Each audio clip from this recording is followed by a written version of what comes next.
అంతా కాచి కాపాడి ఆయన రెక్కల చాటున మనల్ని కాచి కాపాడి ఈ రీతిగా భద్రపరిచిన విధానాన్ని బట్టి ఆయనకి వేరుగా ఏం చెల్లించగలం? మన వెండి కావాలా ఆయనకి? మన బంగారం కావాలా? లేదా మన పశు సంపద కావాలా ఆయనకి? లేదు మన భూమి కావాలా ఆయనకి? మన ఇల్లు కావాలా దేవునికి? ఏం కావాలి? హృదయం కావాలి. దేవుని స్తోత్రం. హల్లెలూయా, హల్లెలూయా, హల్లెలూయా. అందుకే కొంతమంది ముదుగు వచ్చే వరకు నేను ఎత్తుకుని వాడినని దేవుడు ఎందుకు చెప్తాడు తెలుసా? ఎంతమంది ఉన్నా కాంతమ్మ గారి మాట ఎంత గట్టిగా అవుతుందో విన్నారా? ముందు స్పందిస్తుంది. అంటే తెలిసినప్పుడు మనం ఏం చేయాలి? మాట్లాడాలి. ఏం కావాలి దేవునికి? హృదయం కావాలంట దేవునికి. హల్లెలూయా, హల్లెలూయా, హల్లెలూయా. ఎందుకంటే మనం దేవుని రాజ్యానికి చేరాలి అంటే ఈ భౌతిక దేహంతో మనం వెళ్ళాం.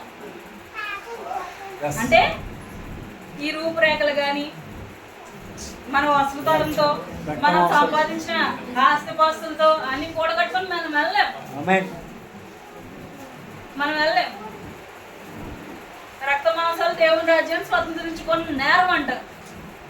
మరి ఎలా వెళ్ళాలి దేవుని దగ్గరికి అంటే చూడండి ఒకసారి యోహాను సువార్త 3వ అధ్యాయం 3వ వచనం ఒకసారి తీయండి. యోహాను సువార్త 3వ అధ్యాయం 3వ వచనం చదివినట్లయితే, అందుకు యేసు అతనితో ఒకడు క్రొత్తగా జన్మించితేనే కానీ అతడు దేవుని రాజ్యమును చూడలేడని నీతో నిశ్చయముగా చెప్పుచున్నాను. హల్లెలూయా, హల్లెలూయా, హల్లెలూయా. ఓ పెద్ద మనిషి వచ్చాడంట యేసయ్య గారి దగ్గరికి. ఆయన బ్రతికిన కాలంలో వచ్చి, అయ్యా దేవుని రాజ్యానికి వెళ్ళాలంటే ఏం చేయాలి? లేదు నువ్వు నిజంగా దేవుని కుమారుడువేనా? నువ్వు ఎక్కడి నుంచో వచ్చావని చెప్తున్నారే వీళ్ళందరూను. నిజమా కాదా? వాస్తవమా కాదా అని చెప్పి ఆయన పరీక్షించడానికి వచ్చాడంట. వచ్చి ఆయనతో మాట్లాడుతున్న సందర్భంలో యేసయ్య గారు అన్నారంట, యేసుబాబు అన్నాడంట, ఒకడు క్రొత్తగా జన్మించదనే గాని వాడు దేవుని రాజ్యంలోకి చేరలేడు అన్నాడంట. ఆయనకి పాండిత్యం తెలిసినోడే, ధర్మశాస్త్రం తెలిసినోడే, దేవుని ఆరాధించే విషయం అన్ని తెలిసిన వాడే. కానీ ఈ మాట కొత్తగా ఉంది. ఏ మాట? ఒకడు క్రొత్తగా జన్మించింది. ఏమంటే పుట్టినాడు మళ్ళీ అలా పుడతాడండి? మనం ఉంటే అంటే ఈ టైంలో మనం ఉంటే యేసయ్య గారిని ఎలా అడుగుదాం అనమాట? యేసయ్య ఏంటి ఆల్రెడీ పుట్టేసిన తర్వాత మళ్ళీ అలా పుట్టాలి, తిరిగి జన్మించడం ఏంటి అంటామేమో. ఆయనకు కూడా అదే సందేహం వచ్చింది. ఒకడు కొత్తగా జన్మించడం ఏంటి? కానీ యేసయ్య గారు చెప్పారు కదా, ఒకడు క్రొత్తగా జన్మించదైనా కానీ అతడు దేవుని రాజ్యమును చూడలేడని నీతో నిశ్చయముగా చెప్తున్నాను. అంటే యేసయ్య గారు అది ఖండితంగా చెప్పాడంట. అంటే మనం దేవుని రాజ్యం చేరాలంటే ఏం చేయాలి? ఏం చేయాలి? క్రొత్తగా జన్మించాలి. క్రొత్తగా జన్మించడం ఏంటి? ఎక్కడన్నా విన్నారా ఈ మాట? ఎప్పుడన్నా విన్నారా? కొంచెం అటు ఇటుగా మాట్లాడుతూ ఉంటారు బయట కొంచెం అంటే లోక సంబంధంగా అటు ఇటుగా మాట్లాడుతూ ఉంటారు. లైక్ ఒక ప్రమాదకరమైన సంఘటన నుంచి తప్పింపబడ్డాడు అనుకోండి, చావు నుంచి బతుకొచ్చాడండి.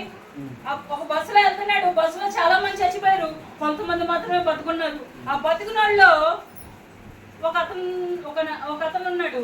అతని గురించి ఏం చెప్తారు? ఏం చెప్తారు? మళ్ళీ పుట్టాడు బాబా. నిజంగానే వీడు చావుని జయించేశాడు. చావు జయించేశారా? దేవుడు తప్పించాడు.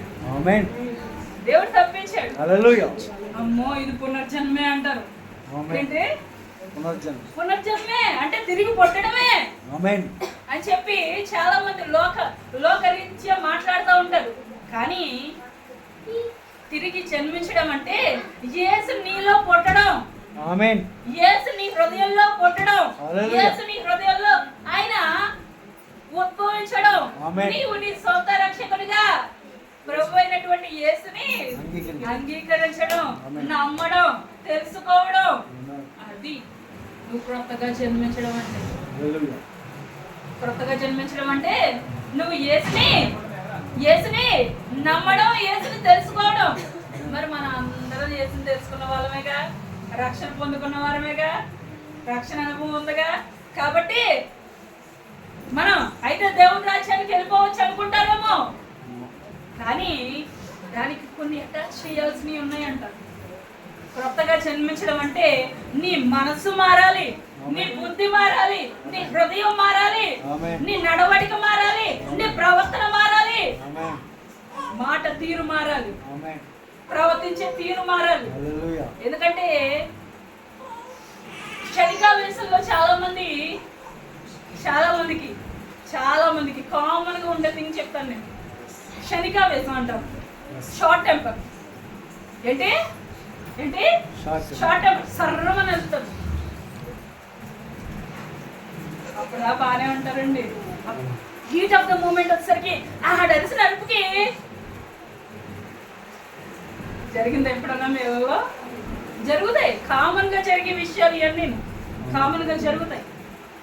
అంటే నీ షార్ట్ టెంపర్ ఏమైపోవాలి? నువ్వు యేసుని తెలుసుకోవాలంటే, తెలుసుకున్నావంటే చచ్చిపోవాలి. ఆమేన్. చచ్చిపోవాలి. షార్ట్ టెంపర్ అని చచ్చిపోవాలి. ఆమేన్. ఒకవేళ అనుమానం పుట్టుంది అనుకోండి, ఆమేన్. చావాలి. ఏమైపోవాలి? యేసుని తెలుసుకున్న తర్వాత అనుమానం చచ్చిపోవాలి, కోపం చచ్చిపోవాలి. ఆమేన్. మేమెంత గొప్పలు. తారతమ్యాలు చూస్తూ ఉంటారు చాలా మంది. చచ్చిపోవాలి. ఆమేన్. అహంకారం, అహంభావం, గర్వం, అసూయ, పగ, ద్వేషం, క్రోధం, మత్సరం, ఇంకా బోల్డని లిస్ట్ ఉంటుంది. ఇవేమో తమ్ములు ఇవన్నీ ఏమైపోవాలి? చావాలి. చచ్చిపోవాలి. బాప్తిసం అంటే ఏంటండి? ఏంటి బాప్తిసం అంటే? చనిపోవడం. నీటిలో ములగడం అంటే నువ్వు చావడం. ఆమేన్. మళ్ళీ తిరిగి లేవడం అంటే నువ్వు తిరిగి జన్మించడం. ఆమేన్. అప్పుడు మరి బుద్ధి మారాలిగా, Yes. నూతనత్వం సంతరించుకోవాలిగా. ఆమేన్. ఈ వెంటనే వచ్చేస్తాయా అంటే రావు. రావు. మనుషులు కదా, టైం పడుతుంది. కానీ అలవర్చుకోవాలి, ఆమేన్. అలవాటు చేసుకోవాలి. హల్లెలూయా. ఎందుకంటే భక్తులు చెప్తున్నారు కదా, రోమీయులకు రాసిన పత్రిక 12వ అధ్యాయం 2వ వచనంలో ఉంటది కదా. చూడండి ఒకసారి, రోమీయులకు రాసిన పత్రిక 12వ అధ్యాయం 2వ వచనం. సెకండ్ హాఫ్ నుంచి చూసినట్లయితే, మీ మనస్సు మారి నూతన మొగట వలన Yes. రూపాంతరం పొందుడి. హల్లెలూయా, హల్లెలూయా. యేసయ్య రూపాంతరం పొందారు అంటే ఆయన రూపం ఎలా మారిందంట? అధికమైన తేజస్సుతో ఉన్నాడంట ఆయన. ఆయన శిష్యులు సాక్ష్యం ఇస్తున్నారు. ఆమేన్. ప్రియమైన వాళ్ళ మనస్సు మారి ఏం చేయాలంట? నూతన మొగట వల్ల రూపాంతరం పొందాలంట. ఆమేన్. రూపాంతరం అనుభవమే తెలియకపోతే Yes. అసలు యేసయ్య రూపాంతరం పొందాడని తెలుసా? ఏమో ఎప్పుడో చెప్పుకొని ఉన్నాం. ఆయన మహిమ దిగొచ్చినప్పుడు, ఏ మహిమ? ఆ పరలోకం నుంచి ఆయన మహిమ దిగొచ్చినప్పుడు మనుషుల వర్చస్సు మారుతుందండి. హల్లెలూయా. మారుతుంది. హల్లెలూయా. మోషే అంట యెహోవా దేవుని సన్నిధిలో 40 రాత్రులు 40 పగలు యెహోవా దేవుని సన్నిధిలో గడిపిన తర్వాత ఆ పర్వతం నుంచి దిగొస్తే ఇశ్రాయేలు ప్రజలందరూ భయపడ్డారంట. ఎందుకో తెలుసా? ముఖం వచ్చేసి మారిపోయింది. మోషేది ఆమేన్. ముఖం మారిపోయింది, ప్రకాశిస్తా ఉందంట. ఇప్పుడు నా ముఖం ఎలా ఉందండి? సడన్ గా ఇదంతా ఇలా ట్యూబ్ లైట్ లాగా కాల్చి వచ్చేసింది అనుకోండి, ఎలా ఉంటది? అలా మారిపోయింది మోషే ముఖం. భయపడ్డారు ఇశ్రాయేలు ప్రజలందరూ.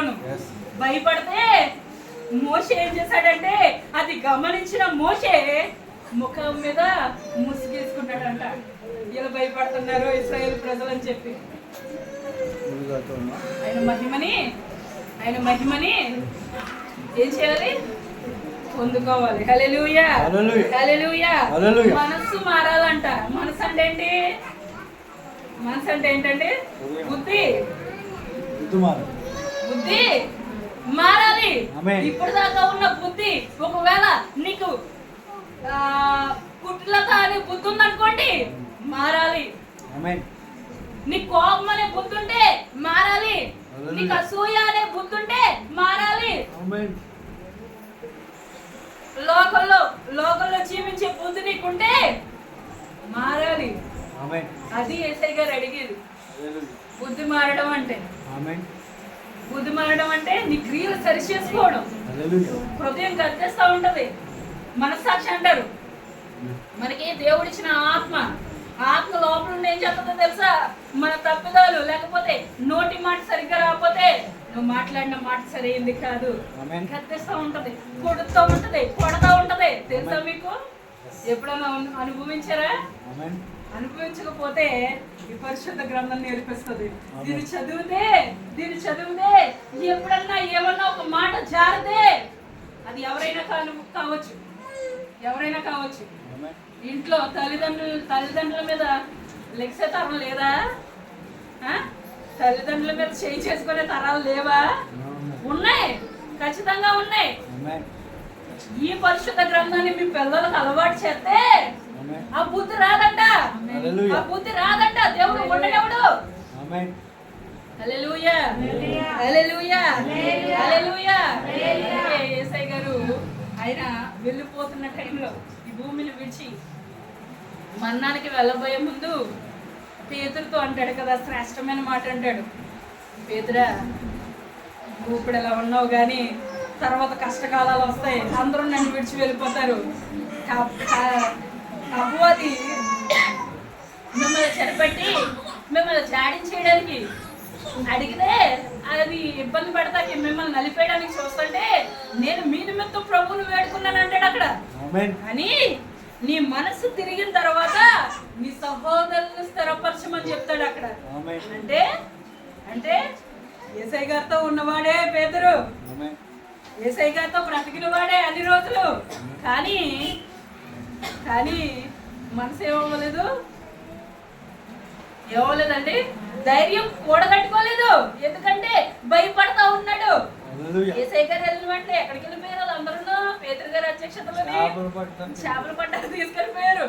యోహాను సువార్త 21వ అధ్యాయంలో ఉంటది. చేపలు పట్టడానికి వెళ్ళిపోయారంట. మొత్తం 8 అనుకుంటాను ఉంటది. వెళ్ళిపోయి చేపలు పట్టేస్తున్నారంట. అంటే యేసయ్య గారు ఏమన్నారు? వెళ్ళి తీసుకెళ్ళినప్పుడు మీ వల్ల వదిలేంటయ్యా, నేను మిమ్మల్ని మనుషులు పట్టి చాలా చేస్తానంటే యేసయ్య గారు వెళ్ళిపోయారు కదా, మళ్ళీ మన వదలు మనం తెచ్చేసుకుందామని వదిలించుకొని వెళ్ళిపోయారు. యేసయ్య గారు వచ్చేసరికి అప్పుడు ఈయన ప్రభు సుమి అని చెప్పి అక్కడ శిష్యులందరూ భద్రపరచబడతారు, మళ్ళీ సరిచేయబడతారు. అందుకే పేతురుకి నువ్వు స్థిరపడిన తర్వాత నీ మనసు తిరిగిన తర్వాత మిగతా సహోదరుల్ని స్థిరపరచమని చెప్పాడు. వాస్తవం. ఆయన మనసు మారిన తర్వాత ఎప్పుడైతే ఆ పరిశుధాత్మ శక్తి, ఆయన తాకుదల, ఆయన నింపుదల అపోస్తలుల మీదకి దిగొచ్చిందో అప్పుడు పేతురు గారు ఏం చేశారండి? సింగిల్ డే ఒక్క రోజులో ఆయన చేసిన పరిచర్యకి, ఆయన చేసిన సువార్తకి 3000 మంది రక్షింపడ్డారంట. ఎంత గొప్ప భాగ్యం, ఎంత గొప్ప భాగ్యం. హల్లెలూయా, హల్లెలూయా, హల్లెలూయా. కాబట్టి మనసు మారాలి. మారిన మనసు కావాలి దేవునికి. విరిగి నలిగిన మనసు కావాలి, విరిగి నలిగిన హృదయం కావాలి. అంతే తప్పించి రాతి పట్లాగా మనం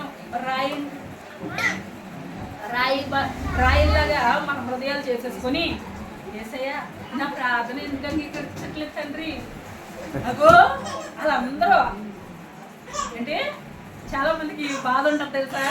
సంఘంలోనే ఎవరైనా హెచ్చరింపబడుతున్నారు అనుకోండి, అదిగో మొన్నే ఇల్లు, అది ఇది, తర్వాత బండి, మరి పొలం బంగారం లేదా బంగారం పొలాలు.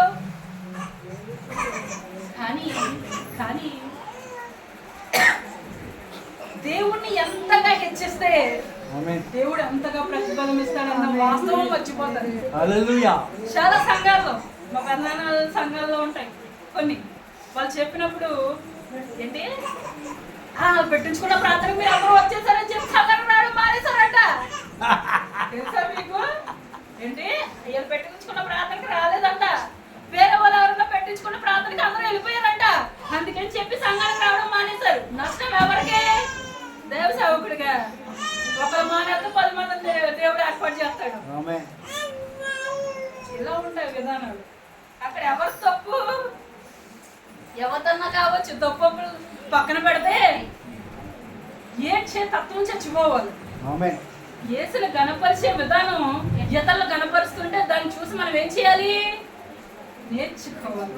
ఆమేన్ నేర్చుకోవాలి. హల్లెలూయా హల్లెలూయా. అక్కడ ఆశీర్వాద ఫలాలు పొందుకుంటారు. ఆమేన్ అక్కడ పొందుకుంటారు. ఏడుపు కొట్టు మొహాలతోటి ఏడుతాను మనం కాదంట. మనం పరిశుద్ధులు, మనం దేవదూతలు. మన గురించి కాదు ఇదంతాను. కానీ కొంతమంది ఉంటారు, కొన్ని చోట్ల ఉంటారు ఎప్పుడు ఉసూరుమని. దేవుని స్తోత్రం. హల్లెలూయా హల్లెలూయా హల్లెలూయా. ఏమి ఉన్నా లేకపోయినా దేవుడు అంట మన నోటి నుండి ఏముంచాడు? నవ్వుంచాడంట. హల్లెలూయా హల్లెలూయా. అందుని బట్టి దేవునికి స్తోత్రం చెల్లించాలి. ఈ ధనం చూడలేక నశించిపోయిన వారు అనేక మంది, మనల్ని సజీవులుగా ఉంచాడు దేవుడు. తండ్రి నాకు ఈ కృపనిచ్చావు తండ్రి. కొన్ని పరిస్థితులు కూడా తీసుకెళ్తాడు తండ్రి. ఆ పరిస్థితులు కూడా ఎందుకు తీసుకెళ్తాడంటే దాంట్లో నుంచి మనం నేర్చుకోవడానికి. కొన్ని పరిస్థితులు మనలో ఇంకా చావాల్సినవి చావలేదు అనుకోండి, నా అలాగే స్టిక్ కట్టుకొని నడుపుతారు. తప్పదు, ఒప్పుకొని తీరాలి. ఎందుకంటే దేవునికి కొంచెం దగ్గర సమయం గడపడానికి నిజంగా దేవుడు చాలా కృపనిచ్చాడు. ఎంత అధికమైన సమయం బైబిల్ చదువుకోండి ఇలా చేశాడు గడిచిన నెలలో. బైబిల్ బుక్స్ కానీ అంటే దేవుడు ఇచ్చిన కృప అనుకున్నాను నేను. బాధపడలే నాకు చేసిన వాళ్ళు బాధపడాలి. ఎందుకంటే బాధపడాలి. నేను మాత్రం హ్యాపీగాను తండ్రి మీకు వందనాలు తండ్రి అని చెప్పి దేవుని స్తుతించుకుంటా ఉన్నాను. ఇటువంటి స్థితి, ఇటువంటి తత్వం అలవర్చుకోవాలి మనకి. అంతేగాని కొంచెం కష్టం వచ్చిందను, కొంచెం నష్టం వచ్చిందను దేవుణ్ణి దూషించి నువ్వు మరణం అవుతే మేలు కదా నీకు అని చెప్పింది యోబు భార్య. మూర్ఖుల్లో మిగిలిపోతాం. అలా వద్దు. నూతన సంవత్సరంలో నూతనమైనటువంటి విధి విధానాలు అలవాటు చేసుకోండి. ఎందుకంటే మారిన మనసు ఎవరికి ఇష్టం? దేవుడికి ఇష్టం. నీ మనసు మారిందా దేవుడు ఏం చేస్తాడు? లక్ష్య పెడతాడు. నీ మనసు సరైనదైతే హేబేలు అర్పణలు దేవుడు లక్ష్య పెట్టాడు. ఎందుకు? హేబేలు మనసు దేవుడికి నచ్చింది. కయ్యని అర్పణ నచ్చలే అంటే మనోడు మనసులో ఏదో పెట్టుకున్నాడు, ఆ మనసు నచ్చలే. దేవుడు ఆలస్యం చేయడంట. విరిగి నలిగిన హృదయాన్ని దేవుడు ఆలస్యం చేయడు, వెంటనే వస్తాడు. పిలిచిన వెంటనే వస్తాడు ఆయన. దేవుని నామ స్తోత్రం. హల్లెలూయా హల్లెలూయా. నూతనమైన సంవత్సరంలో దేవుణ్ణి అడుగుదాం, తండ్రి నాకు నూతనమైన మనసు దయచేయి తండ్రి. నేను నీ రాజ్యానికి రావాలి. మీ పాస్టర్ గారు ఏమంటారో తెలుసు, ఇంటి దగ్గర నాకు చాలా ఆశ్చర్యం ఆనందం కలుగుతుంది. రెండు కలుగుతాయి. ఎలాగన్నా కానీ ఏసై గారు పాదాలు వచ్చుకోవాలన్నా కానీ నేను పద్దాకు రాజ్యం వెళ్ళిపోతానంటది. అంటే ఖచ్చితం నా నిరీక్షణ ఉండాలి. ముందు నవ్వుకునేదాన్ని ఏంటి పాదాలు ఇచ్చుకొని వెళ్ళిపోతా అని. కానీ మహిమ దేహాలతో ఎలా వెళ్తాం దేవుని దగ్గర, దేవునితో పాటు? అటువంటి నిరీక్షణ కావాలి. విడిచిపెట్టి బతికే బతుకులకు ఇంకా కూడా మీ కుటుంబాల్లో కుటుంబారాధన జరగకపోతే మొదలు పెట్టండి కుటుంబారాధన. ఆమేన్. అందరూ అక్కర్లే, నువ్వు బైబిల్ ఇచ్చుకొని నువ్వు చేసుకుంటాం మొదలుపెట్టు, నీ కూతురు వస్తుంది, నీ కొడుకు వస్తాడు, నీ భర్త వస్తాడు. Yes. లేదు నువ్వు కూర్చుంటే, చిన్న బిడ్డలు కూర్చుంటే నీ తల్లిదండ్రులు నీతో వచ్చి ఆయన అవుతాడు. ఆమేన్. అది ఎంత ఆశీర్వాదమో మీకు తెలియదండి. హల్లెలూయా. ఎక్కడ కొదువు ఉండదు మీ గృహాల్లో కానీ మీ ఇళ్ళల్లో కానీ, కొరత ఉండదు, కొదువు ఉండదు. ఆమేన్. దేవుడు సమృద్ధినిస్తాడు, హల్లెలూయా. సమృద్ధినిస్తాడు. కాబట్టి అలాగే ఇంకా రక్షణలో వాళ్ళు బలపరచబడకపోతే వాళ్ళ గురించి ప్రార్థన చేయవలసిన బాధ్యత మీ మీద ఉంది. ఆమేన్. ఖచ్చితంగా కుటుంబాలు బలపరచబడాలి, రక్షింపబడాలంటే మానవ ప్రార్థన చేయాలి. ఆమేన్. ఎంతకాలం ప్రార్థన చేయాలి అంటే అది మారి అంతవరకు ప్రార్థన చేయాలి. హల్లెలూయా, హల్లెలూయా, హల్లెలూయా. కాబట్టి దేవుడి కొద్ది మాటలు దీవించిన గాక. అందరికీ మరొక మారు హ్యాపీ న్యూ ఇయర్, శుభాకాంక్షలు. Thank you.